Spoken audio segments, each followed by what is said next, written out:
ডালি কি পিছনে আছে? হ্যাঁ সুবিধা হইব কার? লাগলে শিলা রেঞ্জও ব্যবহার করতে পারেন। আপনি যদি ধরেন ঠিক আছে, আপনি এলেঙ্গিতে ধরেন, আমার এটা ধরলে অ্যালেন্সে ধরেন। হ্যাঁ অ্যালেন্স এমনি খাইব না। খারাপ খারাপ মারতে পারেন। নিচে থেকে মারতে হবে। হ্যাঁ করেন করেন। আমি তো আমার চাপড় লোকজন আচ্ছা ঠিক আছে। দেন টাইট দেন।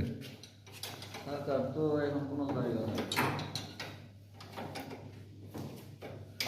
একটা একটা রিকোয়ারমেন্ট দিয়ে না, আপনারা কি কি কয়জন থাকবেন বা আপনার কয়জন লোক লাগবে আমাকে একটু লিখিতভাবে জানান, আমি স্যারের সাথে আলোচনা করি। হ্যাঁ একটা নোট করে আপনি পাঠিয়ে দেন, আমি স্যার আসলে স্যারের সাথে আলাপ করে নিচ্ছি।